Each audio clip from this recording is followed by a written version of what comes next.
is Rob Carbone, and you're listening to BD4. He loops out to left field. Going to be a tough play. Jeter on the run, makes the play. And flies into the stands. Oh, what a play by Derek Jeter. There it goes. Deep to left. Really deep. See ya. Oh, my goodness. What a shot by Aaron Judge. Way back left field. You've got to be kidding me. Goodbye, home run. I swear to God, you got to put four fingers up. Flores comes to See ya. See ya. See ya. A home run by Derek Jeter. Oh, what a ball game. A game-winning walk-off home run by Derek Jeter. He is Mr. November. this one by Mattingly. Oh, hang on to the rope. That is high, that is far, that is gone. A tremendous home run to the back end of the grandstand in left field. The Sanchino. Oh, that Gary is scary. Ball game over. Yankees win. Ah! Yankees win. What is going on, guys? This is Rob Carbone coming at you with another episode of BD4, where there is no better way to get your Yankees and Knicks analysis. Hope everybody's doing all right. Same old shit here. Episode 140 of the podcast today. Episode 140 here on July 1st. First day of spring training 2.0, I guess. 2.0 we'll call it. Got to be happy about it though, man. The Yanks are starting to prep up, and we're getting ready to give this a go, at least. Yeah, I'm excited for it. I'm cautious, obviously. I'm hopeful. I'm trying to stay optimistic that this will work, and we can get a baseball season after all. So I'm proud that Rob Manfred is going to try and give this a go. I'll give him credit there. I know that spring training is going to consist more of like workouts and intra-squad games, as opposed to your typical, 30-game schedule in the spring that's going to be televised. So we're probably not getting any of that, but still, the season is going to begin sooner rather than later. It's going to be a 60-game schedule that ranges from July 23rd to, your typical end of October ways. So it's going to be fun, and I know that they're trying to, I did a little bit of a research before, and what they're going to do, to try and limit travel and stuff like that, to limit the spread of the virus. They're going to do these, they're going to split it into like a 40-20 schedule. So where 40 games are going to take place inside of your own division. So the Yankees will play 40 games against American League East opponents. And then they're going to play 20 games against, your geographical division in interleague play. So for the Yankees, their case, it'll be the NL East, where they'll be playing the Mets, the Braves, I think the Marlins and the Nationals, who they actually open up against. So that's going to be interesting, we're going to get to that in a second. We're going to talk about the schedule and break it down maybe a little bit too, and make some predictions, which will be fun. Obviously we're going to talk about the roster. There's going to be some changes there. The 60-player pool, we'll talk about that. Some other things as well. The rule changes, some of the deadlines that we're seeing being changed, and so there's some things to talk about. And obviously, we'll wrap it up later in the show with the NYK question of the day. But yeah, that's what we're going to head into tonight. We're just going to talk about the Yanks and how they're going to start prepping up today. Today's the first day of camp. I actually saw a picture of Torres and Urshela heading to camp inside a Yankee Stadium with their masks on. And so I'm excited. I'm excited to start revamping things up again. And I think it's going to be fun. I just hope it can work out. So that's pretty much that for the opening. There's not much else to really dive into to open up. So we'll dive into things and pick everything apart as soon as we get back from break. So let's little plug here. Be right back.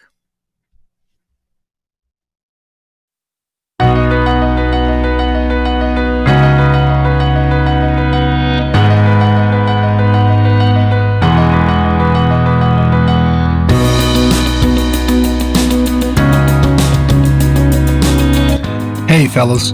Really quick before we continue with the show, I just want to remind you, if you haven't yet subscribed to BD4, be sure to do so right now. Just go to nysportstalkrc.wordpress.com/connect.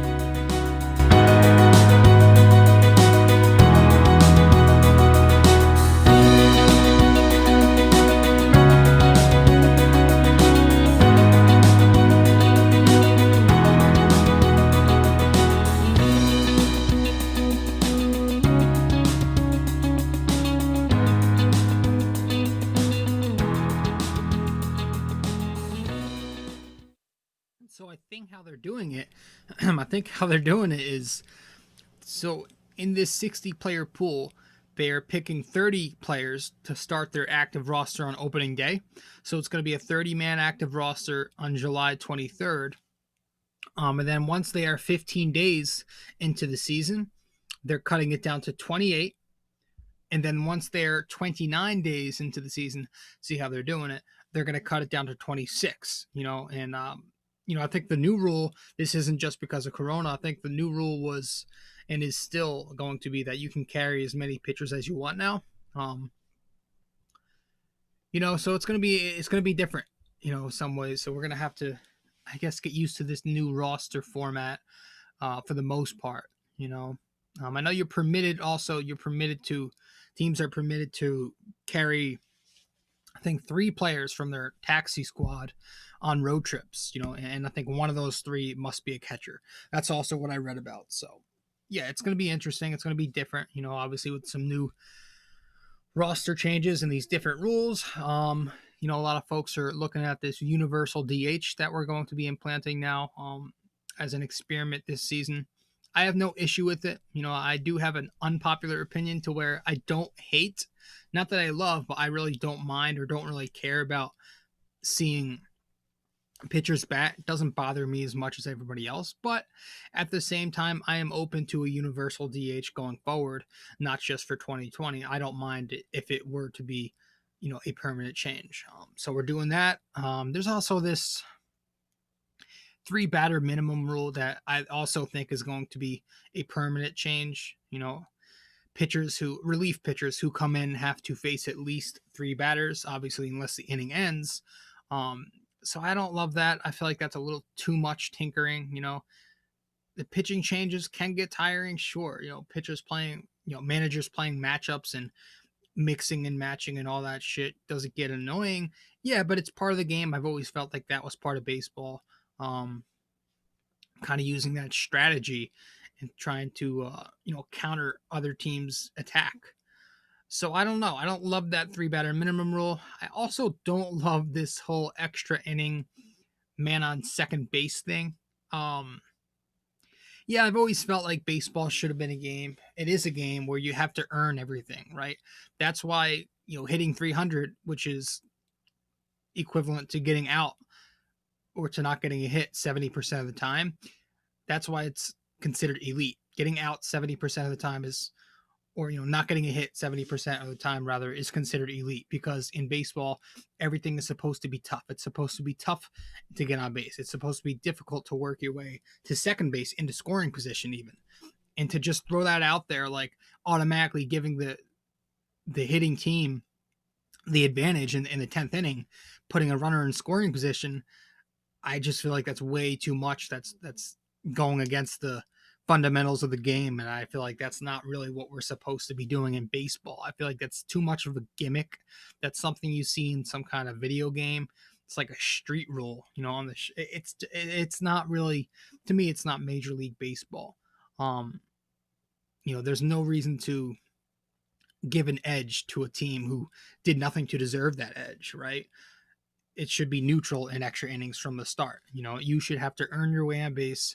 If you're the pitcher, you should not be having to pitch out of the stretch for no reason if you did nothing wrong, just because you want the games to shorten up. I don't think, listen, baseball is supposed to be long. It was always supposed to be a marathon type of sport. If you don't like its length, who cares? It's never been a problem until, these freaking folks my age, let's be honest, who are staring at their phones all day with major ADHD, can't pay attention for more than a few hours without looking down their phones and being annoyed. So they got to go and complain and we need to shorten the game and all this shit. I think that's absolutely insane. I think we should just leave it as it is. So as far as that extra inning base running thing, not a fan of that either. But whatever, it is what it is there. Some other little changes, I guess, or they're going to be the standard DL lists. I think we're still doing the 10-day and 45-day DL. But there's also going to be a separate COVID list. So if you test positive, or I believe if you've been exposed to the virus, or if you've shown symptoms, you're going to be placed on the COVID list. And obviously you've got to be isolated if that happens. And it's going to be something I think that definitely will happen. I think there will be some players who get this from playing. I don't think it's avoidable 100%, but I do think if everybody follows these guidelines of avoiding contact and whatever, then we'll be all right. But in my personal opinion, man, I just think, like, if you're going to play, let people be themselves. And if you're going to take that chance, let people take that chance. Let the vulnerable be vulnerable and let them take their precautions. But I think people should have the freedom to decide what they want to do. If you're going to play baseball, I don't like all these restrictions but hey, I'm not the commissioner, right? Also they're moving the trade deadline obviously now to August 31st. So kind of split right in between. So in the Yankees case, do they search for another starting pitcher? I feel like we always hear this every year. I feel like we're always in a search for a starting pitcher, which sucks. Even after acquiring Garrett Cole, we lose Severino. We've got some question marks in this rotation. Montgomery's health, how will he fare? So I don't know. Trevor Bauer, he's always making noise at the deadline recently. I don't love him, but hey, maybe the Yankees will search for something if they do need it. But we'll see. We're not even there yet. Don't even want to get to that yet. It's just one of the things I wanted to touch on, just that the deadline will be August 31st now. Now, I can't imagine there's going to be any type of all-star break, a home run derby, obviously, because this virus. So I'm pretty sure that's not going to happen. No all-stars this year, which is different. And then the postseason eligibility deadline is September 15th. That will be the day that determines if you're making it or not. Yeah. Trying to think of anything else. I know Brian Cashman said, especially for Judge, I think the words for Judge where he was very optimistic that Judge will be returning by opening day with that rib injury. At this point, talk is cheap to me, but hey, he's also said that Stanton, Hicks, and Paxton should also be ready, but I'll see it.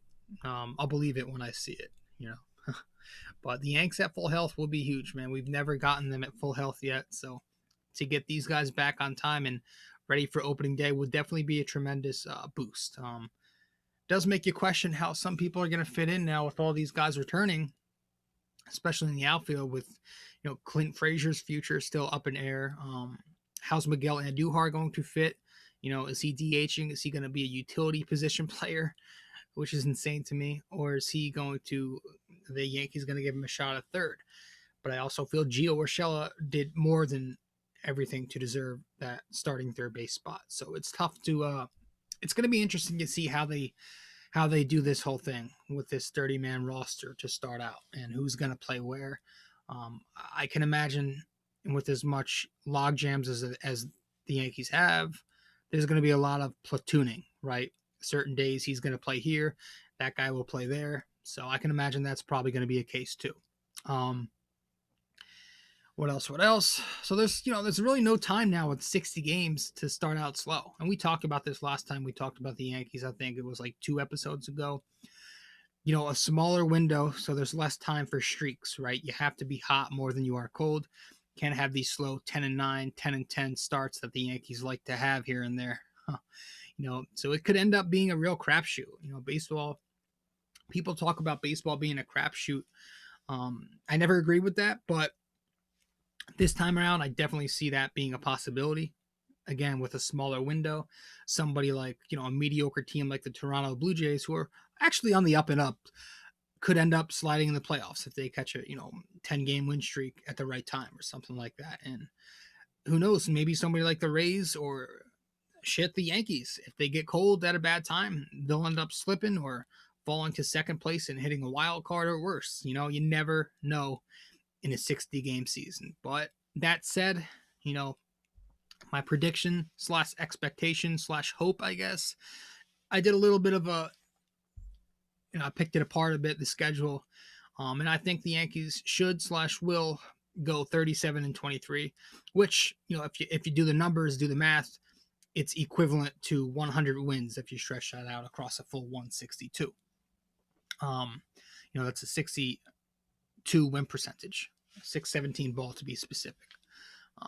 So yeah, I think 37 wins is about the mark they might go.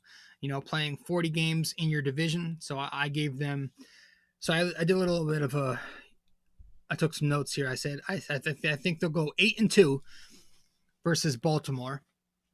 I've got them going 5-5 against Toronto. I always feel like they struggle against the Blue Jays for some reason.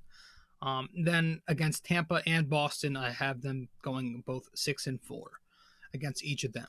Now in the NL East, which will be obviously the teams they will play outside of their own division, 4-0 against the Miami Marlins. I think that will be their one sweep. 2-2 against Philly. 3-1 against the Mets. I feel like we always go 3-1 against them. 2-2 against the Nationals. They're always tough to play, and we're opening up against the Nats in DC. So Cole versus Scherzer will be fun, but I'm sure they're not going to go too deep into the game, being that they've had less time to prepare, in a sense. And then I have 1-3 versus the Atlanta Braves. So all that equals out to be 37-23, which again is the exact equivalent to 100 games if you do the math. So 100 wins.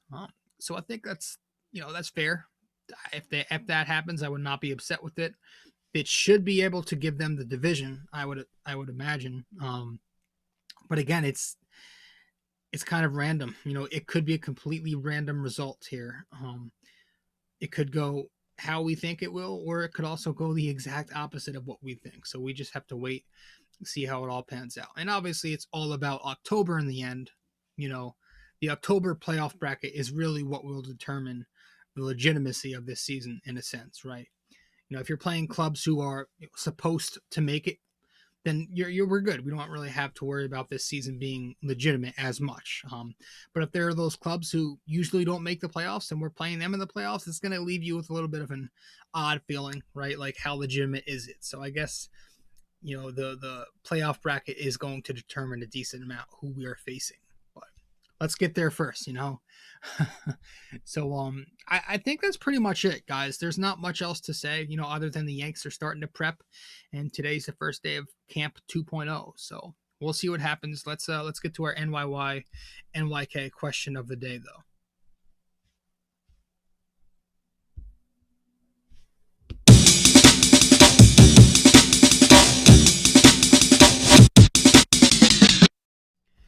All right, so last time out in episode 139, we asked you, since it was a Knicks show, we asked you who led the New York Knicks in total three-point makes this past season. The answer to that question was Marcus Morris with 116. So Marcus Morris led the Knicks with three-pointers made this past season with 116. He obviously hit more than 116 overall in the season, being that he played for the Clippers and will be playing for them as soon as the season resumes. But with the Knicks, he hit 116, which was good enough to still lead the team, despite him being traded at the deadline. So tonight's question, a bit of a two-parter. So last year, the Yankees set the record for the most consecutive games hitting a home run. Precisely how many games did that last? And how many home runs did they hit over that span? So once again, last year, the Yankees set the record for the most consecutive games with a home run. Precisely how many games did that last? And as a bonus, part two, how many home runs did they hit over that span? So again, message me on Facebook, Instagram, or Twitter. Let me know the answer or comment on any one of my posts. and let me know the answer, and I'll give you a shout out. So, guys, thank you so much. I think that's pretty much all we've got for this episode of BD4. Until next time, guys, that's about it. Guys, I don't have much else. We'll see what happens. I'm very excited for the season, so that's going to be it, and we'll see you next time out. So this is your host, Rob Carbone, with episode 140 of BD4, and that's it. I'm signing out. I'll see you next time. All right, guys, thanks so much, and take care. Ciao.